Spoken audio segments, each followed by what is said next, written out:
सियावर रामचंद्र की जय। भक्त तुलसीदास की जय। लंका कांड का वह प्रसंग आपको आज बता रहे हैं जो बहुत ही चर्चित है।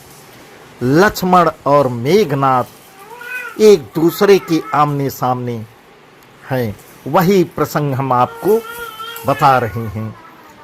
लक्ष्मण जी श्री रामचंद्र जी से आज्ञा लेकर युद्ध के लिए चलते हैं। क्षतज नयन उर बाहु विशाला, हिम गिर निभ तनु कछु एक लाला। यहाँ दशानन सुभट पठाए, नानयस्त्र शस्त्र गहि धाये। भूधर नख बिट पायुध धारे, धाये कपि जय राम पुकारी। भिरे सकल जोरी सन जोरी, इत उत जय इच्छा नहीं थोरी। इस प्रकार तुलसीदास जी वर्णन कर रहे हैं। लक्ष्मण जी प्रभु श्री राम से आज्ञा लेकर क्रुद्ध होकर आगे चलते हैं युद्ध के लिए। उनके लाल नेत्र हैं, चौड़ी छाती और विशाल भुजाएं हैं। हिमाचल पर्वत के समान उज्जवल घोर वर्ण शरीर, कुछ ललाई लिए हुए है। इधर रावण ने भी बड़े बड़े योद्धा भेजे जो अनेकों अस्त्र शस्त्र लेकर दौड़े चली आ रहे हैं। पर्वत नख और वृक्ष रूपी हथियार धारण किए हुए बानर श्री रामचंद्र जी की जय पुकार कर दौड़े। बानर और राक्षस सब जोड़ी से जोड़ी भिड़ जाते हैं। इधर और उधर दोनों की जय की इच्छा कम न थी, अर्थात प्रबल थी। मुठिकन लातन दातन काटई, कपि जैसे लमारी पुनि डॉटही। मारु मारु धरु धरु धरु मारु, शीस तोरे गहि भुजा उपारु। असिर वपुर रही नवखंडा, धामई जह तरुंड प्रचंडा। देखहि कौतुक नभ सुरबिंदा, कबम कभी समय कबम आनंदा। दानर उनको घूंसों लातों से मारते हैं, दांतों से काटते हैं।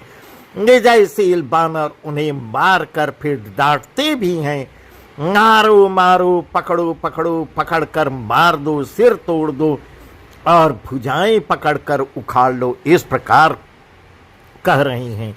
9 खंडों में ऐसी आवाज भर रही है। प्रचंड रुंड धड़ जहां तहां दौड़ रहे हैं।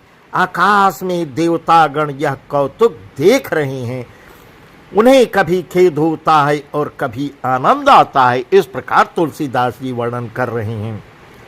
रुधिर गाढ़ भरी भरी, जम्यो ऊपर धूरी उड़ाई। रुधिर गाढ़ भरी भरी, जम्यो ऊपर धूरी उड़ाई। गंगर रासिन पर मृतक धूम रही छाई। खून गड्ढों में भर भर कर जम गया है और उस पर धूल उड़कर पड़ रही है। ऐसा दृश्य है मानो अंगारों के ढेरों पर राख छा रही हो। ऐसा वर्णन तुलसीदास जी कर रहे हैं। घायल वीर बिराजहि, कैसे कुसुमित के सुख के तरु जैसे। मेघना लक्ष्मण मेघनाथ दो जोधा, भिरहि परस्पर करति क्रोधा। लक्ष्मण मेघनाथ दो योधा, भिरहि परस्पर करति क्रोधा। घायल वीर कैसे शोभित हैं, जैसे फूल ले हुए पलाश के पेड़।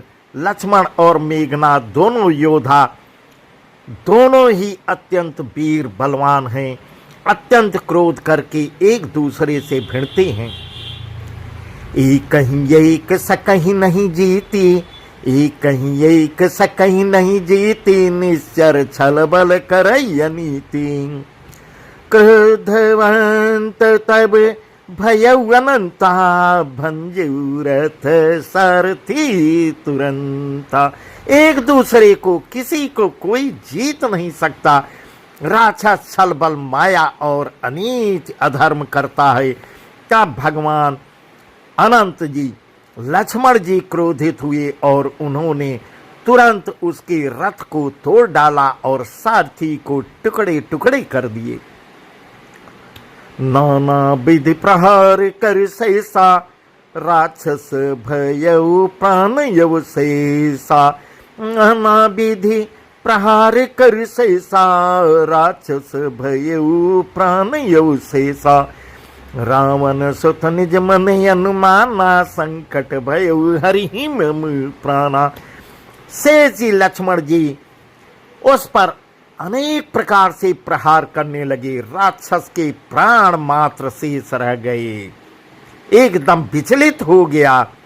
रावण पुत्र मेघनाथ तब मन में अनुमान किया कि अब तो मेरे प्राण चले जाएंगे। इस प्रकार बाणों से वर्षा लक्ष्मण कर रहे हैं, ये मेरे प्राण हर लेंगे। तब क्या करता है, वीर घातिनी छाड़े सांगे तेज पुंज लक्ष्मण उर लागे। मूर्छा भई शक्ति के लागे तब चली गए निकट भय त्यागे। इस प्रकार यहाँ तुलसीदास जी वर्णन कर रहे हैं, जब उसका मन एकदम विक्षिप्त हो गया तब वह वीर घातिनी शक्ति चलाई। ब्रह्म शक्ति का आवाहन करके वह लक्ष्मण के ऊपर छोड़ता है। वह तेजपूर्ण शक्ति और लक्ष्मण जी की छाती में लगती है। शक्ति के लगने से उन्हें मूर्छा आ जाती है। तब मेघनाथ भय छोड़कर उनके पास आता है। इस प्रकार वर्णन कर रहे हैं। मेघनाथ समकोटि सत जो धार ही उठाय।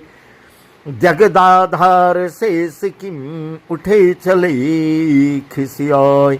मेघनाथ समकोटि सत जो धार ही उठाय। जगदाधार शेष किम उठे चले खिसियाय। मेघनाथ के समान 100 करोड़ अगणित योद्धा उन्हें उठा रहे हैं, परंतु जगत की आधार शेष जी उनसे कैसे उठते। तब वे लजाकर चल वापस हो जाते हैं। सुन गिर जा क्रोधानल जासो जा रही भुवन चारि दस आसो। सक संग्राम जीत को ताही सेवई सुर नर अग जग जाही। यह कौतूहल जानई सोई जा पर कृपा राम के हुई। संध्या भई फिर दो बाहनी लगी सवा सभारन निज निज अनी। शिव जी यहाँ कहते हैं, हे पार्वती सुनो, प्रलय काल में जिन शेषनाग के क्रोध की अग्नि 14 भुवनों को तुरंत ही जला डालती है और देवता मनुष्य तथा समस्त चराचर जीव की जिनकी सेवा करते हैं उनको संग्राम में कौन जीत सकता है। इस प्रकार शिव जी पार्वती से कह रहे हैं। इस लीला को तो वही जान सकता है जिस पर श्री राम जी की कृपा होगी। संध्या होने पर दोनों ओर की सेनाएं लौट पड़ी। सेनापति अपनी अपनी सेनाएं संभालने लगे। व्यापक ब्रह्म यजित भुवनेश्वर लक्ष्मण कहाँ बूझ करुणा कर। व्यापक ब्रह्म अजित भुवनेश्वर लक्ष्मण कहाँ बूझ करुणा कर। तब लगी लैयायु हनुमाना अनुज देख प्रभु अति दुख माना। रामवंत कह वैद सुखे ना लंका रह को पठै लेना। हरि लगुर गय हनुमंताया ने भवन समेत तुरंता। इस प्रकार तुलसीदास जी वर्णन कर रहे हैं। व्यापक ब्रह्म अजय संपूर्ण ब्रह्मांड के ईश्वर और करुणा की खान श्री रामचंद्र जी पूछ रहे हैं, लक्ष्मण कहाँ हैं। तब तक हनुमान उन्हें ले आते हैं। छोटे भाई को इस दशा में देखकर प्रभु ने बहुत ही दुख माना।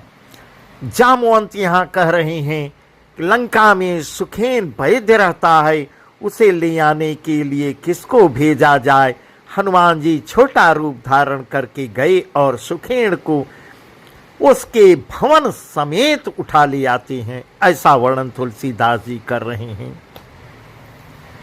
राम पदारविंद सिर नायउ आय सुखेन, कहा नाम गिरि औषधि जाह पवन सुतलेन।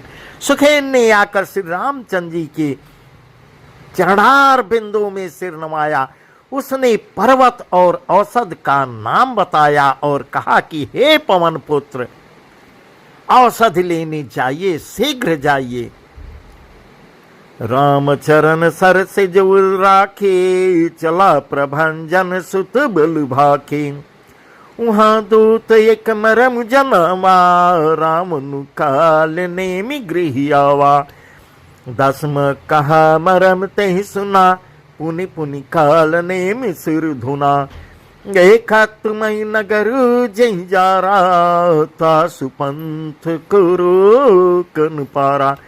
रामचंद्र जी के चरण कमलों को हृदय में रख के पवन पुत्र हनुमान जी अपना बल बखान कर, अर्थात मैं अभी लिए आता हूं, ऐसा कहकर चले हैं। उधर एक गुप्तचर ने रावण को इस रहस्य की खबर दे दी। तब रावण कालनेम के घर आता है। रावण ने उसको सारा मर्म हाल बताया। कालनेम में सुना और बार बार सिर पीटा, खेद प्रकट किया। उसने कहा, तुम्हारे देखते देखते जिसने नगर को जला डाला, उसका मार्ग मैं रोक सकता हूं। इस प्रकार कालनेम आश्चर्य व्यक्त कर रहा है। भजु रघुपति करु हित आपना, छाणु नाथ मृषा जल्पना। नीलकंज तन सुंदर श्यामा, हृदय राख लोचना भिरामा। तय मोर मोड़ता त्यागो, महामोहन से सूत तु जागो। काल ब्याल कर भक्षक जोई, सपने समर की जीती सोई। इस प्रकार रावण जहां जहां जा रहा है, उसको अच्छे उपदेश देने वाले अच्छे उपदेश देते हैं। यहाँ भी कालनेम उसको अच्छे उपदेश दे रहा है। श्री रघुनाथ जी का भजन करके तुम अपना कल्याण करो हे नाथ, झूठी बकबात छोड़ दो। नेत्रों को आनंद देने वाले नील कमल के समान सुंदर श्याम शरीर को अपने हृदय में धारण करो। इस प्रकार उपदेश दे रहा है कालनेम। मैं तू भेदभाव और ममता रूपी मूढ़ता को त्याग दो। महामोह अज्ञान रूपी रात्र में सो रहे हो, सो जाग जाओ। जो काल रूपी सर्प का भी भक्षक है, कहीं स्वप्न में भी वह रण में जीता जा सकता है। ऐसा आश्चर्य व्यक्त कर रहा है कालनेम। सुनि दस कंठ रिसान यति, तेहि मन कीन विचार। रामदूत कर मरो बरु, यह खलरल रत मलभार। उसकी ये बातें सुनकर रावण बहुत ही क्रोधित हुआ। तब कालनेम ने मन ही मन में विचार किया कि इसके हाथ से मरने की अपेक्षा श्री राम के दूत के हाथ से मैं मरूं तो अच्छा है। यह दुष्ट तो पाप से भरा हुआ है, पाप समूह में रत है, ऐसा कालनेम सोच रहा है। अस्कई चला रचिस मग माया, सर मंदिर बर बाग बनाया। रुत सुत देखा शुभ आश्रम, मुनि बूझ जल पियो जाय श्रम। राक्षस कपट बेस तह सोहा, मायापति दूत ही चह मोहा। जाय पवन सुत नायौ माथा, लाग कहे राम गुण गाथा।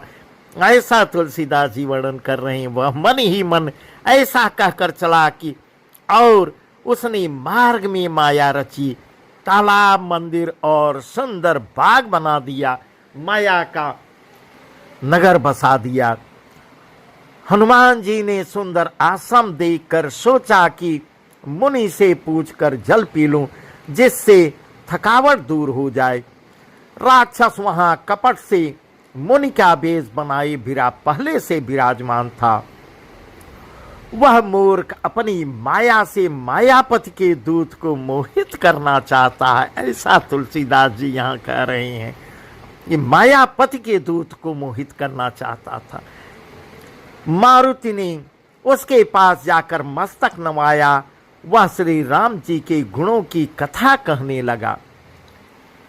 होत महारन रावण रामहि, जेती हैं रामन संशयामहि।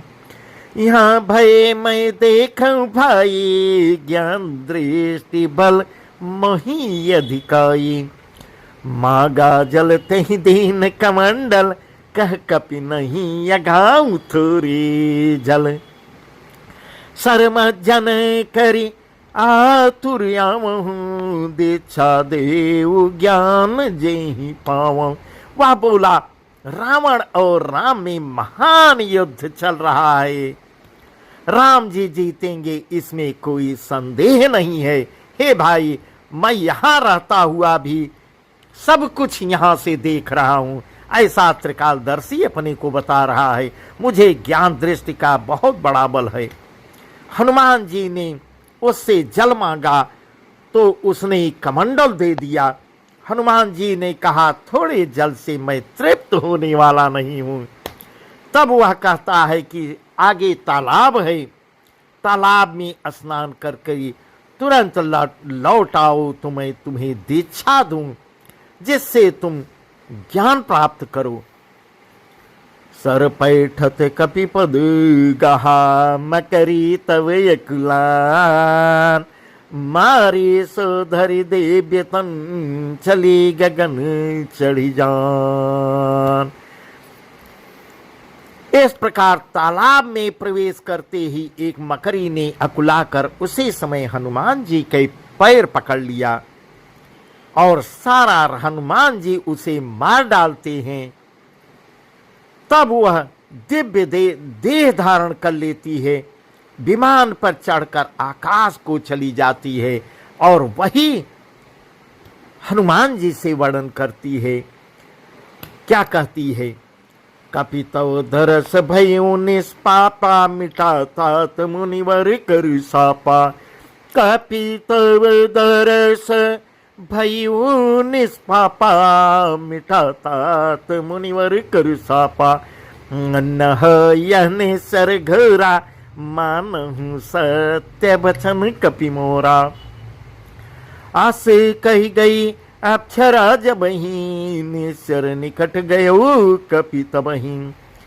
कह कपि मुनि गुर दक्षिणा लेहु, पाछे हमई मंत्र तुम देहु।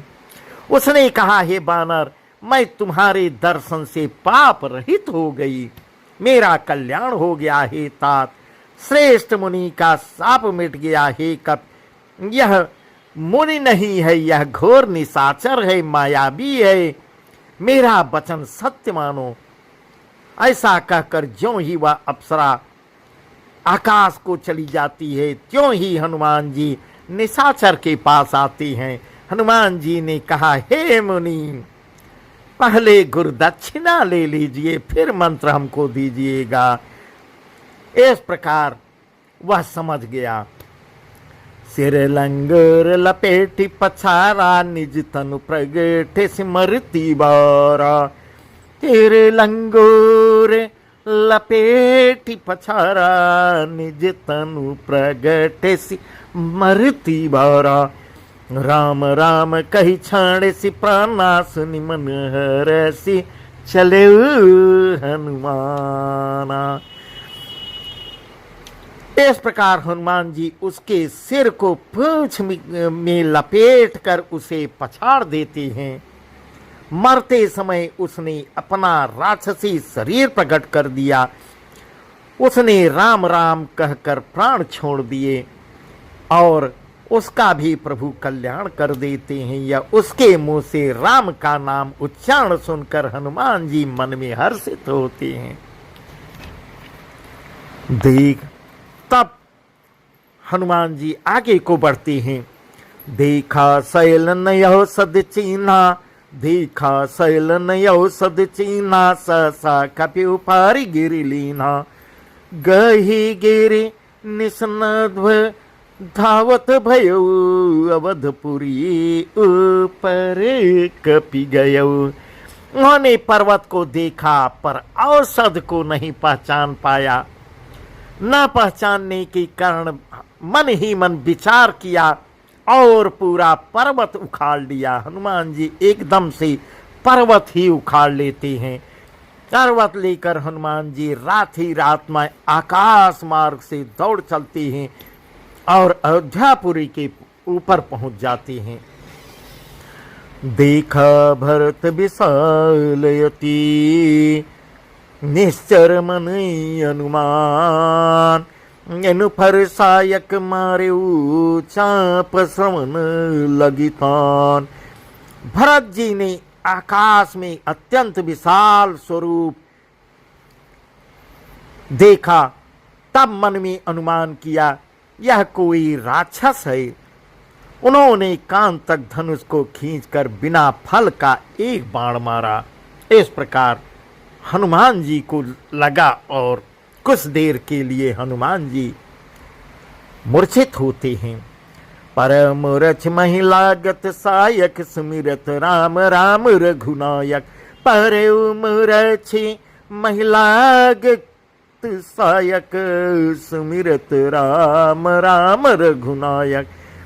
सुन प्रे बचन भरत तब धाये, कपि समीप यति आतुर आये। बिकल बिलोक के सुर लावा, जागत नहीं बहुभांति जगावा।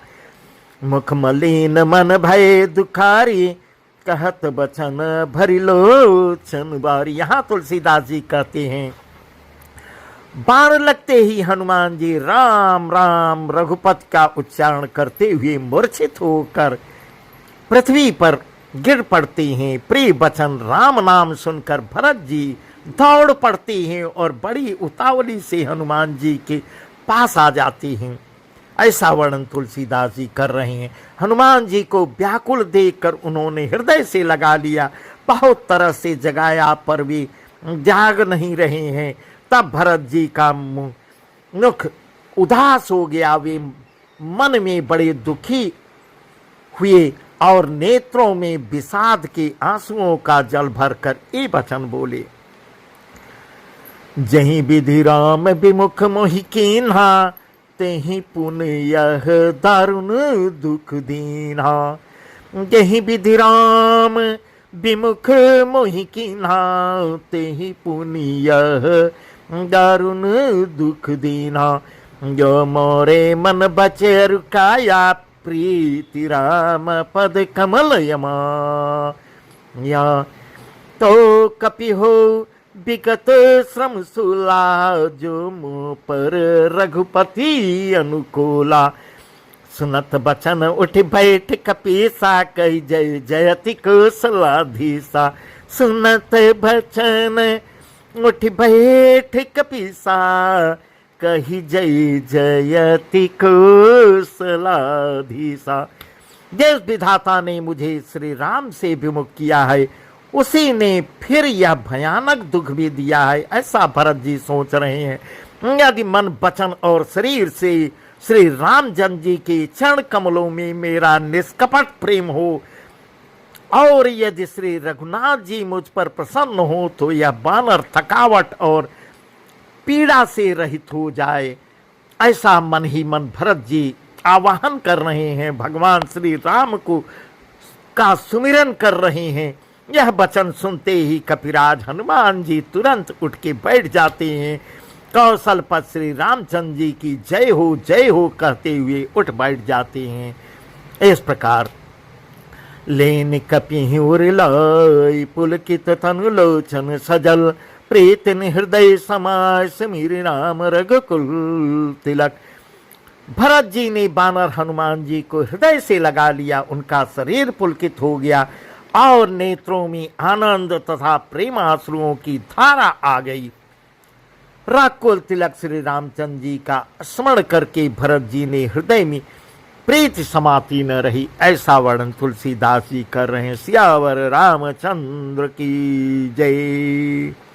आज का प्रसंग यहीं तक, इसके आगे का प्रसंग कल बताएंगे। सियावर रामचंद्र की जय। उमापति महादेव की जय। पवन सुत हनुमान की जय। भक्त तुलसीदास की जय।